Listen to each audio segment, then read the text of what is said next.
Esta mensagem está chegando até você através dos amigos e mantenedores da Igreja Gerados pela Graça no Brasil e Life by Grace Church nos Estados Unidos. Que a graça de Deus, a virtude, o Shalom do Senhor inunde o seu coração agora, em nome de Jesus. A paz do Senhor Jesus Cristo, meus irmãos, Shalom. Com muita alegria vamos continuar essa série sobre o perigo mortal de não nos apegarmos em Deus. E isto realmente é um tema que eu gosto muito de falar, sobre apegar-se no Senhor pela graça. Nós temos aqui a Bíblia aberta em 2 Pedro, capítulo 3, versículo 1. Amados, esta é agora a segunda epístola que vos escrevo. Em ambas, procuro despertar com lembranças a vossa mente esclarecida, ou o vosso ânimo sincero. Amados preciosos irmãos, toda palavra genuína, ela vai confrontar a nossa carne. Isso é uma coisa muito boa, para que pela graça possamos estar sempre alerta, vigilantes, nos arrependendo. Se a palavra de Deus diz em Romanos 3:23 que todos pecaram e carecem da glória de Deus, temos um ponto de partida comum, onde Deus quer devolver, imagem, semelhança e domínio. E a carne, com a sua soberba, ela quer encobrir os pecados para permanecer no comando. Então aí entra a ignorância, que é muito perigoso, meu povo é destruído por falta de entendimento, e entra o fingimento. Isto que nós queremos tratar também. Em Lucas 12:1 diz: cuidado em primeiro lugar com o fingimento. Se nós queremos sarar, e eu creio que é o desejo do cristão genuíno, ele vai se expor ao leite racional não falsificado, 1 Pedro 1:23 e também 2:2, como a palavra que nós ouvimos ontem com o pastor Riclave, que vai incentivar, nós realmente examinarmos a nós mesmos pela graça, compararmos com a palavra, para que nós possamos estar nos humilhando e sarando. Isto é muito saudável. Sabe, meus amados queridos irmãos, há um processo onde Deus está tratando a nossa vida diariamente, para que as bactérias da carne, não as bactérias físicas do corpo, mas da carnalidade, tentam de todas as maneiras nos confundir. Mas a Bíblia diz em Isaías 45:17, aquele que crê no Senhor não será confundido nem envergonhado. Por isso, se nós realmente queremos ter uma vida cristã, lá em Hebreus fala sobre a consciência, o sangue vai trabalhar junto com a palavra. Isso é muito maravilhoso. A palavra vai expor a consciência para que se arrependa, e o sangue vai trazer a certeza do perdão e da continuidade da restauração. Assim nós temos níveis de restauração. A palavra expõe a ferida e o homem se arrepende e a graça prossegue sarando. É uma parceria maravilhosa. A sinceridade e também a simplicidade. Lá em 2 Coríntios 11:3 diz que assim como a serpente enganou Eva, nós devemos se apartar da simplicidade. Eu quero falar sobre isso, que é uma coisa essencial. Aqui em Atos dos Apóstolos, capítulo 24, versículo 16, Paulo disse: por isso também me esforço por ter sempre uma consciência pura diante de Deus e dos homens. Então a sinceridade, ela é essencial. Amados, nós precisamos compreender a importância. A Bíblia diz que confessando os nossos pecados uns aos outros, sem máscara, sem fingimento, para que nós possamos sarar. Amós 3:3 diz: andarão dois juntos se não estiverem de acordo. Como Deus é o Deus da verdade, Ele não quer orações bonitas, Ele quer oração sincera. E a sinceridade diante dos homens não quer dizer ingenuidade de você confessar o teu pecado para todo mundo que vai fofocar, mas você se abrir de forma terapêutica para homens e mulheres maduros espirituais que possam te ajudar a, pela palavra, pela graça, se arrepender, sem culpa, sem condenação, mas sim se arrepender. Nós precisamos de arrependimento, sim, meus irmãos. Nós precisamos de aperfeiçoamento, sim. A Bíblia mostra de Gênesis a Apocalipse, até no final do Apocalipse 22:11, que aquele que é santo pode santificar mais. Paulo escreveu metade do Novo Testamento e diz Filipenses 3, eu não cheguei lá, mas eu prossigo para o alvo. Então, ele estava avançando, ele estava inconformado. Sim, agradecido pelo que Deus já fez, mas sabendo que dá para melhorar. Essa consciência pura, essa consciência sincera, mostra que perfeito no desempenho nós não somos ainda. Mas se nós formos sinceros diante de Deus e dos homens, sem máscara, fingimento, o Senhor poderá nos sarar. Por quê? Colossenses 2,19 fala que as juntas e ligamentos produzem crescimento. Não há crescimento sem sinceridade. Não há unidade aonde há fingimento. Saul foi ungido, mas era um fingido, por isso perdeu a unção e a vida. Davi, ele era falho, mas ele era sincero, por isso Deus pôde restaurá-lo vez após vez. Então, nós não podemos acertar sempre, mas nós podemos ser sinceros para reconhecer isso diante de Deus e dos irmãos. A sinceridade, então, passa a ser uma virtude essencial para o aperfeiçoamento, visto que estamos todos no aperfeiçoamento. Lá em 1 João, capítulo 3, versículo 2 e 3, diz que nós estamos sendo aperfeiçoados, mas só quando nós vermos Deus face a face, nós seremos totalmente perfeitos. E 2 Coríntios 3,18 diz que nós estamos sendo transformados conforme vamos contemplando ao Senhor em oração, comunhão com o corpo de Cristo, a palavra, né? Em consagração. Então esse aperfeiçoamento vai nos fortalecendo. Diz a Bíblia em Provérbios 4,18 que é de força em força. Nós estamos indo de glória em glória.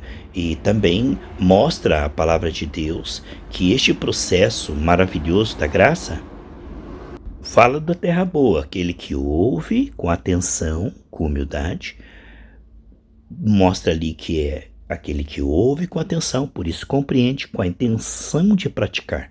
O que ele ouve no domingo, ele está orando na segunda-feira, na terça. Então Hebreus 4,2 fala de misturar a palavra com fé, não sendo ouvinte esquecido, mas realmente guardando a palavra no coração, entesourando a palavra no coração, com a intenção de praticar, avançar naquela área em que o espelho da palavra mostrou necessidade de aperfeiçoamento.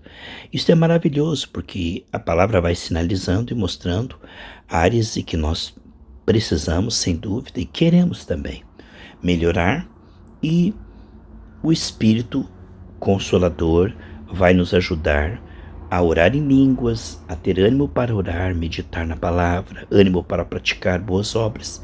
Então nós saímos da teoria para a prática, isso só vai melhorando, porque se nós somos fiéis no pouco, Deus vai confiando cada vez mais. O desejo sincero de sermos frutíferos para a glória do Senhor, de andarmos na humildade, na sinceridade e na prática, faz com que isso destrave. Olha, é com os sinceros que está a intenção do Senhor. Num mundo que jaz no maligno, o pai da mentira, nós vemos então que o fingimento era a principal arma de Satanás na religião. Os fariseus eram em primeiro lugar fingidos. Eles procuravam mostrar um desempenho que era muito maior que a realidade de seus corações. Eles por fora procuravam ter um procedimento exemplar, mas não tratavam as questões das tentações que eles cediam no oculto do coração. Esses são os piores pecados. O salmista diz: sonda, meu Deus, né? Veja se é em mim, né? Alguma coisa má, que nos pensamentos secretos sejam agradáveis diante de ti. Essa faxina de dentro para fora começa na sinceridade. Amados, não havendo sinceridade diante de Deus e dos homens, não há nenhuma virtude. Porque se Satanás é o pai da mentira, aonde há mentira, há pecado escondido. Aonde há pecado escondido, há brecha. Aonde há brecha, há cegueira espiritual, há demônios. Então nós vemos que a virtude da sinceridade é uma coisa que você não precisa fingir diante de Deus. Deus não quer orações longas e Ele quer um relacionamento com você diário. A única maneira de sararmos é nós sermos sinceros diante de Deus. E também sinceros diante do corpo de Cristo, porque É um instrumento através do qual Deus pode nos tocar, o que dois ligar, né? Será confirmado. Então é altamente terapêutico andar na verdade. A Bíblia diz que aquele que anda na sinceridade anda seguro, mas o fingido, esse, meu Deus, sabe? Cada hora tem que contar uma história, cada hora tem que contar uma versão, porque ele não lembra qual foi a mentira que ele contou, como é que ele contou, então ele está sempre pisando em ovos. Agora o homem sincero, ele só tem uma versão, ele fala sempre a mesma coisa, ele não tem o que inventar, porque da vez passada ele falou a verdade. Então aquele que anda na verdade, ele anda seguro, não porque ele é perfeito no seu desempenho, mas ele é perfeito no seu coração. A sinceridade é o começo da perfeição. Não podemos ser aperfeiçoados sem a sinceridade. Agora veja que coisa maravilhosa, porque o sincero, ele reconhece aonde ele realmente está. Ele não finge ser diante dos homens aquilo que ele não é. E as suas fraquezas, ele não tem medo de confessar aos homens, porque ele já confessou a Deus. Ele não tem medo de que as pessoas percebam que ele é falho, porque todos somos. Ele não tem medo de que as pessoas realmente tenham um conceito pequeno dele, porque ele não está procurando ser promovido diante dos homens, ele está procurando promover a Cristo. Então ele não tem assim receio em ser corrigido. Quando o Pedro foi corrigido por Paulo, ele não ficou magoado e falando mal de Paulo, ele elogiou Paulo. Ele disse, olha, Paulo é um homem tão espiritual que o que ele escreve eu não entendo, de tão alto e elevadas revelações que ele tem. Então nós vemos que ele chamou as cartas de Paulo de escritura. Ele conhecia, como o pastor Ricardo falou ontem, que era algo de Deus, não dos homens. O fato de as pessoas serem falhas não quer dizer que elas não sejam de Deus, porque todos somos falhos. A questão é se reconhece e se quer tratar. A pessoa que ela acha que deve ser bem tratada e quando é corrigida se ofende, está mostrando que a carne está prevalecendo a soberba. Porque nós devemos agradecer esses Natãs da vida que Deus coloca no nosso caminho. Davi estava quase sendo condenado à destruição. Quando Natã chegou para corrigi-lo, ele não ficou com ódio, não mandou matar. Ele disse, é verdade, eu estou errado. É uma coisa bonita, pessoal. A simplicidade, a humildade, a sinceridade. Isso são coisas muito boas para sermos terra boa. São ingredientes da terra boa. Você não vai ver nenhum soberbo, fingido, nenhuma pessoa que se irrita fácil e que esconde pecado prosperar. Lá em Provérbios 28:13 diz que aquele que faz isso, tudo que fizer dará errado. Há pessoas que Deus se opõe a elas. Deus se opõe aos soberbos, mas dá graça aos humildes. Elas têm talento, mas apesar da perícia das suas mãos, Deus não coopera com elas. Então elas não conseguem prosperar porque não há nelas a simplicidade, a sinceridade, a humildade. Faltam essas vitaminas, né? Para que sejamos terra boa. Você vai ver que Davi errou Davi errou muito mais que Saul. No entanto, havia nele simplicidade, sinceridade, humildade. O que fez com que Deus pudesse perdoá-lo, restaurá-lo, devolver-lhe o reino. Enquanto Nabucodonosor não desceu da sua soberba, não foi devolvido o reino para ele. Enquanto a mulher cananeia não se humilhou até o pó, não houve como curar a sua filha. Aqui nós vemos que o diabo tenta pregar peças, pessoal, insuflando a carne com fingimento, arrogância ou soberba, né? E como diz Eclesiastes 7, Deus fez o homem simples, mas ele se tornou muito complicado. Você pode ver que o homem espiritual tudo tá bom, pessoal. Não tem confusão por qualquer coisa. Tá perdoado, tá tudo resolvido. Não, tá bom, tá bom. Para o homem espiritual, simplicidade. Ele não arruma confusão por qualquer coisa. Já o homem carnal, ele é complicado. Tudo ofende, tudo irrita, tudo tem barraco, tudo, tempestade de copo d'água. Então a carne, ela gosta de complicar. Já o espírito, quanto mais ungido você é, mais simplicidade. você se torna, como Paulo diz, aprendi a estar contente em qualquer situação, em tudo dai graças. O homem espiritual, ele sabe resolver as coisas complexas com mansidão, com domínio próprio, com renúncia, com sofrer calado, com se humilhar diante de Deus, com suportar as fraquezas dos irmãos, porque ele também é fraco. Na nossa condição humana, porque Joel 3,10 diz, digo fraco, eu sou forte, no Espírito nos fortalecendo no Senhor. Portanto, se nós queremos nos apegar no Senhor, como terra boa, que foi pregado ontem, o ingrediente da simplicidade, da humildade e da sinceridade. Deus fala dos pães ázimos da sinceridade, contra a hipocrisia e o fermento dos fariseus. O fermento faz com que a massa pareça muito maior. Mas na verdade não é qualidade, só foi inchado. Nós não podemos estar inchados. O inimigo adora inchar a pessoa como um balão, depois põe um alfinete e derruba. A soberba colocará você em lugares altos, te deixará sozinho lá, depois explodirá. Ninguém é grande, pessoal.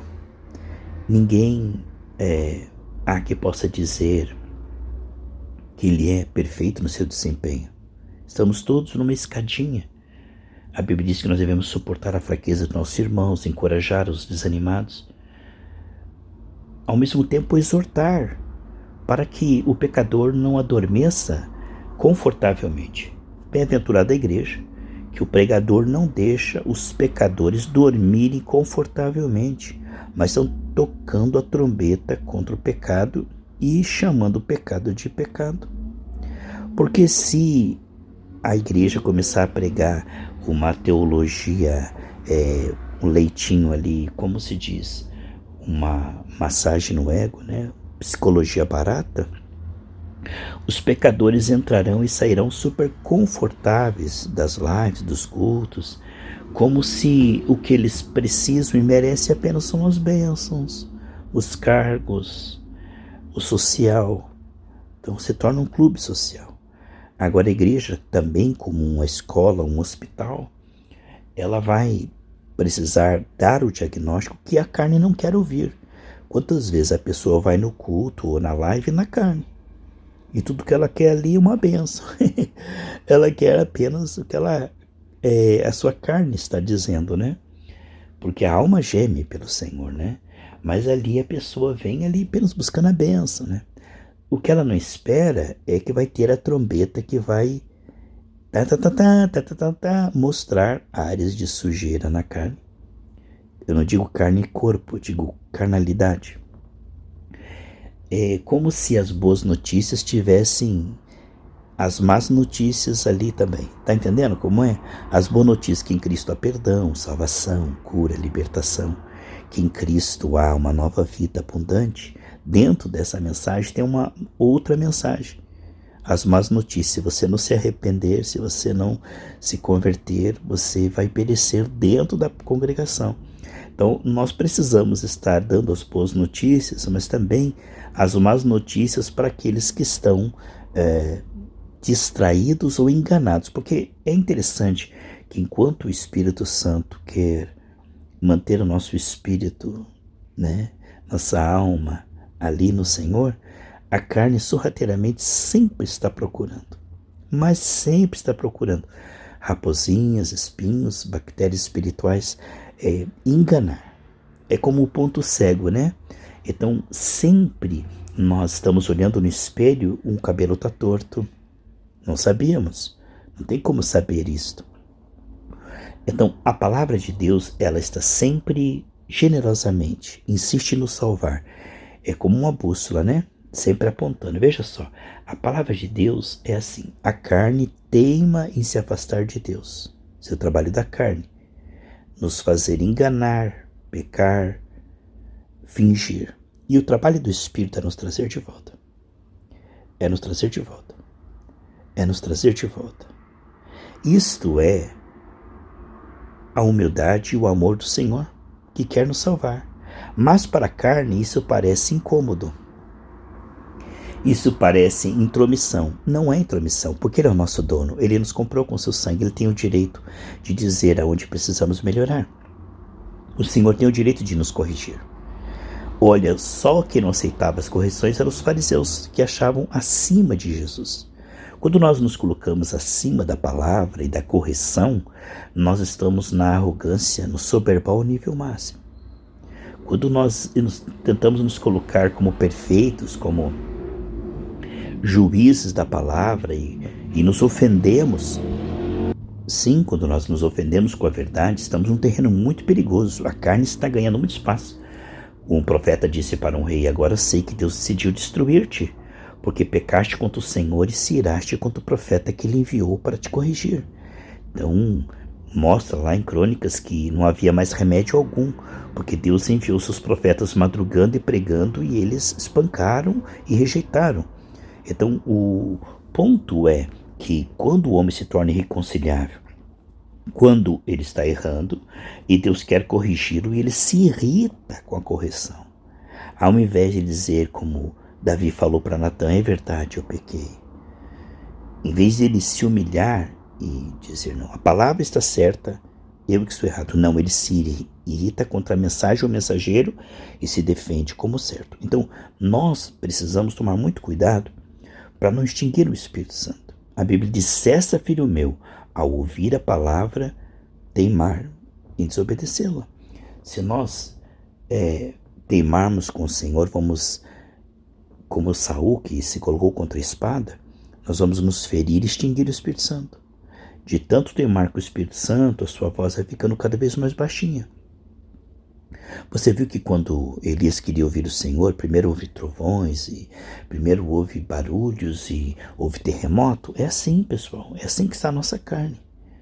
Mas aí ele diz: quando eu me aquietei, eu ouvi uma voz mansa e suave, que me orientou e me deu diretrizes que ele devia fazer antes de ser arrebatado. Quem colocar como rei, quem colocar como profeta. Então, essa voz mansa, pessoal, ela fala, nos guia mansamente às águas tranquilas. Jesus diz: aprendei de mim que sou manso e humilde de coração. A voz do Espírito é uma voz mansa. E a carne é um furacão. Portanto, um homem na carne jamais vai ouvir o Espírito, porque lhes parece loucura. A carne, ela é alvoroçadora, ela é gritadora, ela é cheia de si, cheia de argumentos, cheia de defesas. Sabe, nós nunca devemos nos colocar diante da palavra nos defendendo, nos justificando, nunca. Mas colocar no pó, dizer: Deus, eu sou pior do que isso. Né? Então, aquele que assim mesmo se humilha, Deus exalta. Mas aquele que se exalta, a soberba precede a queda. Portanto, quando a palavra diz, você deve se achar pior do que aquilo. Não na sua condição espiritual. E no espírito você é justificado, você é santo. Eu digo no desempenho, na carne, você está entendendo? É tão importante quanto no espírito você ter segurança de salvação, no espírito você ter certeza de que você está com Deus e Deus está com você. Isso é uma coisa boa, inquebrantável. Isso é um fundamento. A graça nos salva através da fé. Então, nossa fé é que em Cristo somos justificados, salvos. Isso é inquebrantável. Agora, a nossa carne, como o mar bravio, a bússola está sempre ali recalculando. Sempre, meu irmão, você deve se achar na igreja o crente mais necessitado de restauração em cada culto. Nunca diga: aquele ali precisa mais de restauração. A Bíblia diz que nós devemos colocar no último lugar, não no penúltimo. Tem um homem lá em Lucas 17 que diz: olha, Senhor, eu oro, eu jejuo, aquele ali é mais pecador que eu. E Deus não olhou para ele. Então o penúltimo lugar é perigoso. Você quer ter tudo com Deus? Se coloque como mais necessitado do culto de restauração. Se coloca em último. Esse é um lugar maravilhoso, pessoal. Dizer: eu sou o que mais preciso de restauração nesse culto. E faça isso o resto da sua vida. Isso não é condenação e culpa, é humildade mesmo, é sinceridade.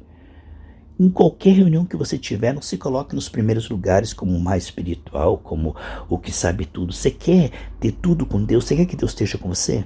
Em todas as lives e cultos que você tiver, em todas as reuniões que você tiver em casas, em qualquer lugar, se coloque como mais errado, como a alma mais necessitada de cura.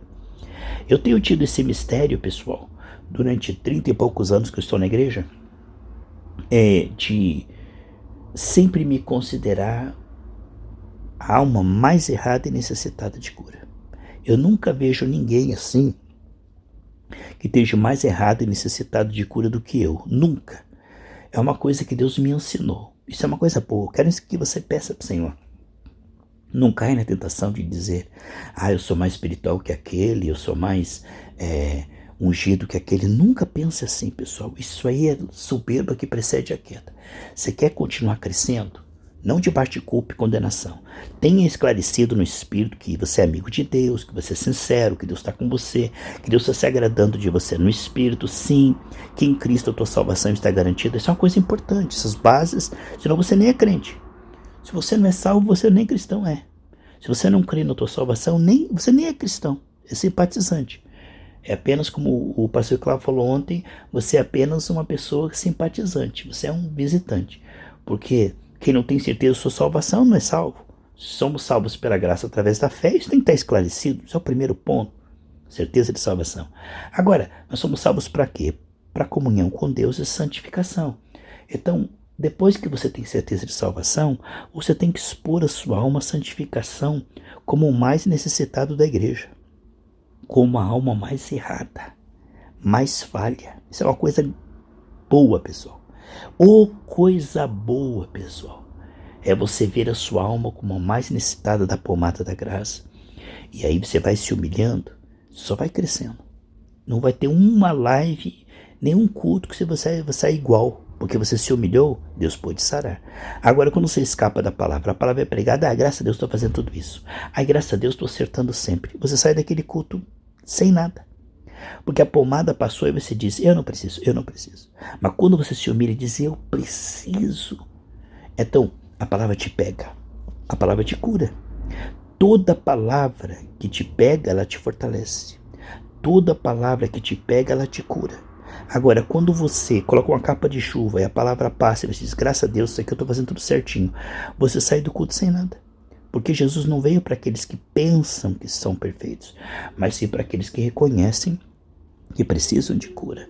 Então isso é uma coisa muito útil que eu quero que você toma para você. Simplicidade, sinceridade e humildade fará com que você aproveite a unção e que Deus trabalhe. Deus dá maior graça aos humildes.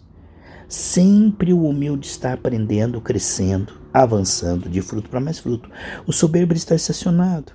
Ele está sempre igual, porque ele não entende que o diabo enganou que ele está pronto. E Deus não tem nada para quem se acha pronto. Deus não tem nada para aqueles que vivem se elogiando, se colocando acima da média. Deus não tem nada para os arrogantes. A sinceridade, a simplicidade e a humildade são realmente condições essenciais para continuar sarando na alma, para ser cada vez mais íntimo do Senhor. Deus, ele é humilde, não temos como ter comunhão com ele, intimidade com ele sem a humildade, a simplicidade, a mansidão.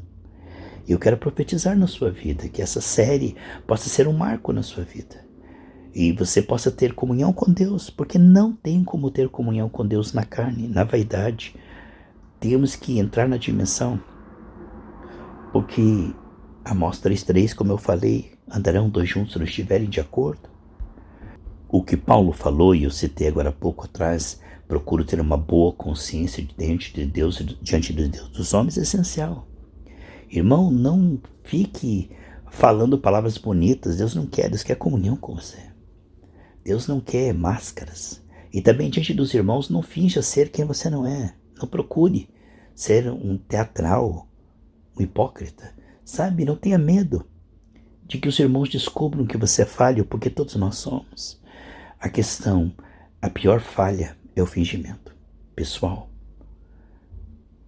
a falha diante de Deus não tem problema, porque Deus já sabia, Deus conhecia você quando você era pecador, quanto mais agora que você é filho. Pior que a falha é o fingimento. Pessoal, o fingimento é coisa gravíssima. Não tenha medo que os irmãos descubram sua falha. Se eles forem espiritual, vão te ajudar. Se eles forem carnais e fofocarem, Deus vai te justificar. A questão, não tenha medo de ser falho. Tema a Deus, não os homens. E se a tua falha aparecer, você vai dizer, sou pior do que isto. Eu não tenho medo que os irmãos descubram minhas falhas, porque eu já confessei elas diante de Deus, já falei delas nas lives. E se for preciso, eu falo de novo. Eu não tenho medo de que descubram que eu sou falho. O que eu não quero é ir para o inferno por fingimento. Então, queridos amados irmãos, vamos na sinceridade, na simplicidade, na humildade. Nós vamos avançar todos os dias. Não haverá nenhum dia em que não haverá avanço. Não haverá nenhum dia em que não seremos sarados. Porque a graça trabalha na simplicidade, na sinceridade e na humildade. Assim somos aperfeiçoados, porque perfeitos não somos. Perfeito não somos, mas hoje podemos ser aperfeiçoados, melhores do que ontem, em nome de Jesus.